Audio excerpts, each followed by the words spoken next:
Bonsoir à tous. L'invité de l'entretien du jour est un entrepreneur d'origine ivoirienne, entrepreneur touche à tout. Il a travaillé dans la communication, il est comptable de formation, il est celui qui aussi milite depuis quelques années maintenant pour créer un fonds de solidarité pour combattre la pauvreté en Afrique. C'est un concept de financement dont il nous parlera dans un instant. Dominique Vanga, bonsoir. Bonsoir. Merci d'avoir accepté notre invitation. Bonjour. Vous êtes donc le fondateur de l'Afrique aide l'Afrique.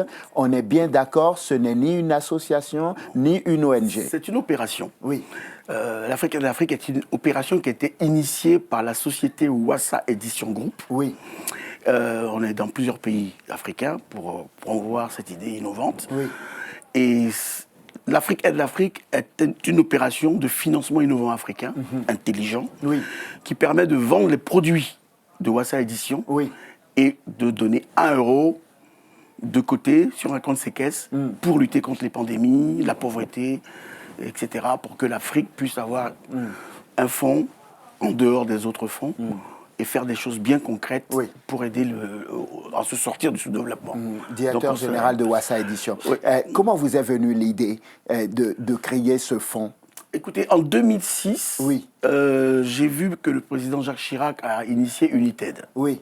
United, c'est unir pour soigner. Exact. C'est 1 euro sur les billets d'avion. C'est la taxe de solidarité sur les billets d'avion. Oui. Bon, ils ont appelé ça un financement innovant. Oui. Mais quand on dit taxe, il n'y a rien d'innovant dans une taxe. Mais enfin bref, toujours est-il qu'au finish, grâce au président Chirac, les antirétroviraux sont gratuits en Afrique, grâce à cette taxe. Donc, bon, on peut louer ça. Mais nous, en fait, je ne veux pas attendre d'être Bill Gates, d'être milliardaire, pour dire je vais créer une fondation pour aider mes frères. Non, non, non. L'innovation dans ce que nous on fait, c'est qu'on partage la marge de nos produits avec la pauvreté.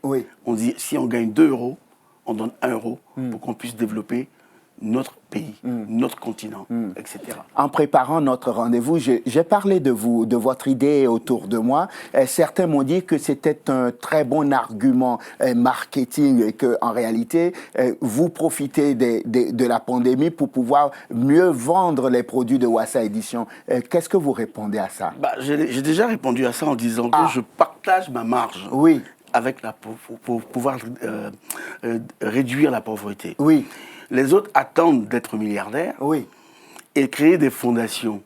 Mais quand ils créent des fondations, en fait, ce n'est pas pour les pauvres. C'est parce qu'ils savent qu'à un moment, ils vont être défalqués sur ce qu'ils ont gagné. Donc, je préfère ne pas être hypocrite, dire tout de suite, moi, je suis un humain, je suis un businessman humaniste, et que je suis capable de faire cela. Mais tout est mis en place pour ça. Par exemple, là, je viens d'être contacté par une association qui s'appelle Air, qui est bretonne. On est, depuis 2 semaines, nous sommes coopérateurs. Ils sont mandatés de gérer ces dons. Pourquoi? Parce qu'ils me demandent de pouvoir créer des fermes bio en Afrique. C'est 200 000 ramettes, 200 000 euros, 20 hectares, 25 gamins. On va expliquer le concept. Votre idée, c'est comme une fusée à plusieurs étages, n'est-ce pas? S'il vous plaît, essayez de nous amener à mieux comprendre le concept. Wassa Édition est une entreprise, d'accord, qui commercialise donc un certain nombre de produits. Absolument. Très bien. Et quand vous commercialisez ces produits par l'intermédiaire de votre société, ce que vous envisagez de faire, c'est que la marge, le bénéfice que vous gagnez, vous prenez 1 euro de ça, vous mettez ça dans un compte séquestre. Et ce compte va permettre donc de financer à hauteur de 200 000 euros chaque pays d'Afrique.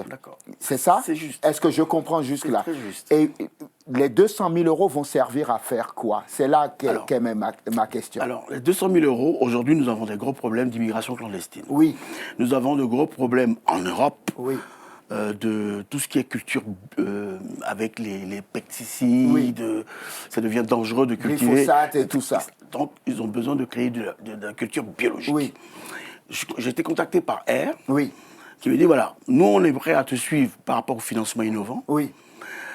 Prendre 20 hectares de terre dans chaque pays africain, les morceler en parcelles de 4 hectares, et faire de l'aviculture, de l'agriculture, du maraîcher, mais bio, en formant 5 gamins sur chaque hectare.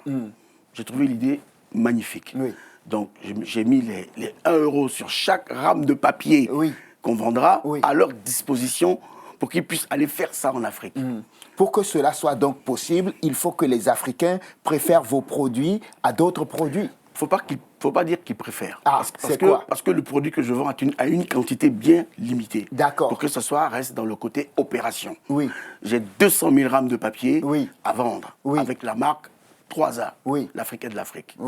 200 000 rames de papier, 1 euro, ça fait 200 000 euros. 200 000 euros, ça fait un pays. Un pays, ça fait 20 hectares. Ça fait 25 gamins qu'on a formés. Et ça fait la terre préservée aussi. Et ça fait... Ça évite les gamins de penser à venir avec les bateaux mouroirs en France et en pensant qu'ils vont retrouver l'Eldorado, alors que ce n'est pas le cas. Au moins, ils vont rester chez eux. On va leur apprendre l'agriculture bio. Et après, quand ils vont récolter, ils pourront même exporter en Europe. J'ai été surpris de l'évolution où c'est moi qui n'ai pas bien compris.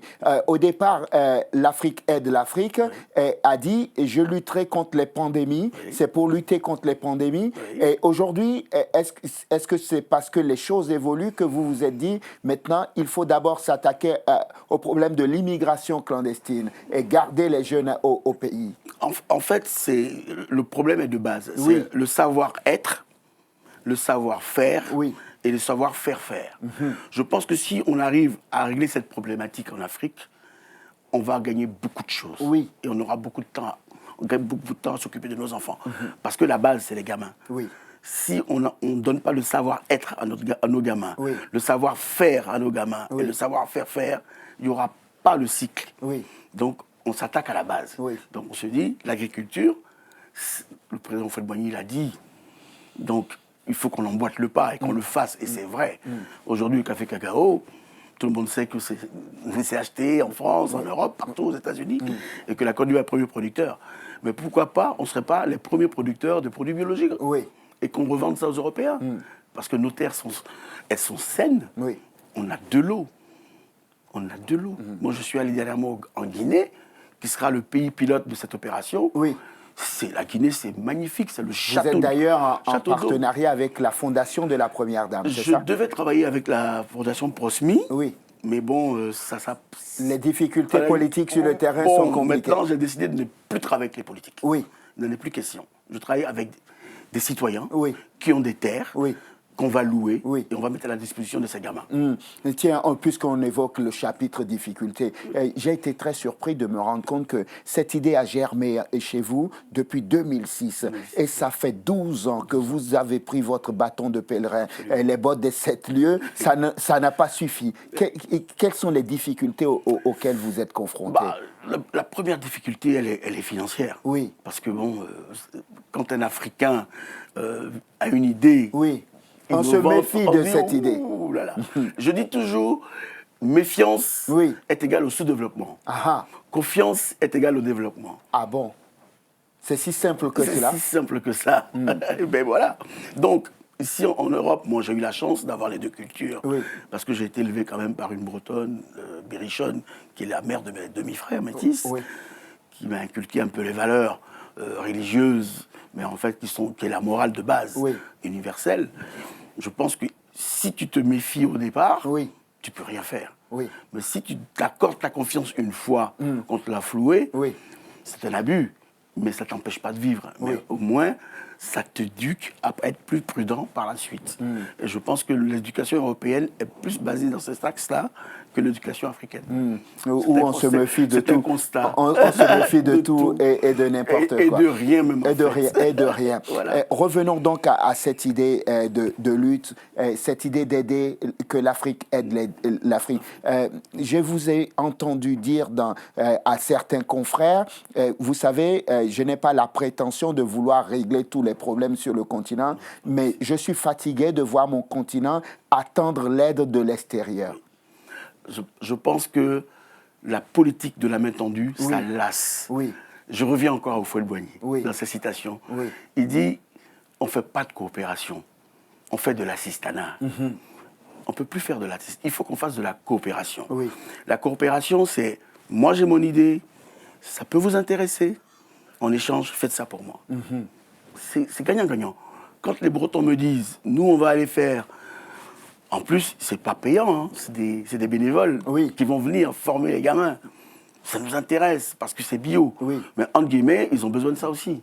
Parce que si demain, il n'y a plus d'aliments bio et que les gens sont en train de mourir ici, au moins, ils ont une monnaie de rechange. C'est de la coopération. Je dis, moi, je vous mets mon intelligence sur le financement innovant à votre disposition en vous donnant 1 euro sur chaque ramette. Ça vous fait 200 000 euros. Mais maintenant, vous faites votre boulot pour que moi, mes 25 gamins puissent grandir dans l'agriculture bio. Quelqu'un m'a fait toucher du doigt encore une de ces phrases que nous aimons sur le continent en me disant c'est quand même prétentieux de sa part d'imaginer qu'en finançant avec 200 000 euros, il pourrait arrêter la pandémie sur le continent. Beaucoup de gouttes d'eau dans un vase remplissent le vase. Si moi je l'ai fait, et que ça marche, j'espère, je souhaite qu'il y en ait d'autres qui m'emboîtent le pas. Parce que même Jésus, il avait 12 apôtres. Donc tout seul, on ne peut rien faire. Donc j'ai essayé, je mets en place un bébé, et puis tous Africains, si on comprend le process, on va rentrer dans la danse. Et peut-être qu'on va y arriver tous ensemble. En fait, vous dites, si moi je bouche un trou, il faut qu'il y ait un deuxième qui bouche un autre trou, mais il faut quelqu'un pour commencer. Il faut quelqu'un, un précurseur. Il faut quelqu'un pour commencer. On m'a dit que vous étiez prêt à prendre votre bâton de pèlerin maintenant et à parcourir l'Europe, à faire une tournée européenne pour sensibiliser aussi bien les entreprises que les citoyens. Où en êtes-vous de ce projet? Je commence. Je suis arrivé, ça fait 10 jours. Nous sommes en train de mettre en place OASA Édition France-Europe. D'accord.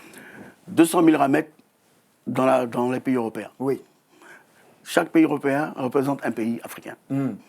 Tout simplement. Donc si je réussis à faire 54 pays européens, 200 000 euros, les 54 pays africains auront des fermes bio. Pourquoi ce n'est pas possible aussi en Afrique? Pourquoi ne parcourez-vous pas des pays sur le continent en disant achetez-les pour que je puisse... C'est ce que j'ai fait au départ. Et je vois que le constat est mitigé et je dépense plus d'argent que je n'en gagne. Parce qu'il ne faut pas rêver, je ne suis pas un philanthrope. Je suis un bienfaiteur. Donc pour pouvoir faire du bien à l'autre, il faut pouvoir se faire du bien à soi-même. Donc il faut avoir une marge et décider de donner sa marge pour la pauvreté. Je sais que vous n'avez pas forcément besoin que quelqu'un vienne vous donner de l'argent pour dire non, je ne veux pas des ramettes. Non, non. Ce que vous dites, c'est qu'on est fatigué de la main tendue. Absolument. On est fatigué. Moi, je demande aux opérateurs économiques qu'il y a 200 000 ramettes en vente. Il faut acheter les 200 000 ramettes. Ça pourrait servir dans les écoles. Ça sert à avoir 200 000 euros pour faire ces fermes en Afrique. C'est ça le message. On a 2 produits. On a les rames de papier pour toute l'année et on a les blocs éphémérides touristiques des pays africains que aussi on propose aux opérateurs économiques pendant la période des vacances où on fait les étrennes et tout ça. Mais le produit de base, c'est les rames de papier. Parce que la rame de papier, c'est le pain quotidien des administrations, de l'école. Tout le monde utilise les rames de papier. Donc il y a 200 000 rames de papier mises en vente. Venez les acheter. S'il n'y en a plus, il y a au moins 20 hectares de terre avec 25 gamins qui sont en train d'apprendre à faire la salade bio, le poulet bio, etc. Voilà. Et ça leur permettra de rester sur place et de ne pas avoir un rêve fou et d'aller mourir en Méditerranée. Exactement. Voilà. Très bien. Dominique Vanga. Merci. C'est moi qui vous remercie. Fondateur de l'Afrique, Aide l'Afrique, un concept de financement innovant. Vous dites toujours innovant, dont l'objectif est de délivrer, on va dire, l'Afrique de ces mots, des mots qui minent ce continent. Savoir-faire, savoir-être, savoir-faire. Très bien. Le message est passé. Merci infiniment d'être venu dans l'entretien du jour. Merci à vous de nous avoir suivis. Je vous souhaite de passer une excellente suite de programmes. Évidemment, sur Télésud, on se retrouve demain pour un nouveau numéro de l'entretien du jour. D'ici là, évidemment, portez-vous bien. À demain.